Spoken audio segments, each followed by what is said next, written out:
বহুত দিনৰ পৰা আপোনালোকে মোৰ বহুত নিউজ শুনি আছে, বহুত অপপ্ৰচাৰ চলি আছে। যি নিউজ বাজি আছে তাৰ 10%ও সঁচা নহয়। আৰু মই ইমান দিনে একো মাত মাতিব পৰা নাই, কাৰণ ইমান হেৰেছমেণ্ট, ইমান মেণ্টেল হেৰেছমেণ্ট, যোনটো কেতিয়াও মই ভাবাই নাছিলোঁ হ'ব বুলি, সেইখিনি মই পাৰ কৰিব লগা হৈছে।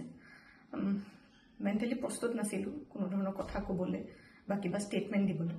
সেইটো কাৰণে 7 দিন মই যেনে তেনে কটালোঁ। কিন্তু এতিয়া জোখতকৈ বহুত বেছি অপপ্ৰচাৰ চলিছে। বহুত ধৰণে মোক সাঙুৰ খুৱাইছে বিভিন্ন ক্ষেত্ৰত। ন্যায়ালয়ে মোক দোষী কৰাৰ আগতেই নিউজ মিডিয়াই মোক দোষী কৰি মোক এতিয়ালৈকে ফাঁচি দিছে। মোক অলৰেডি মই দোষী বুলি কথা কৈছে। আৰু বহুত ধৰণৰ নিউজ, বিভিন্ন ধৰণৰ নিউজ, য'ত মোৰ কেছটোৱে ট্ৰেডিঙৰ ওপৰত আছিলে, কিন্তু এতিয়া কেছটো অকল মোৰ ওপৰত হৈ গ'ল। আজি ফাইনেলি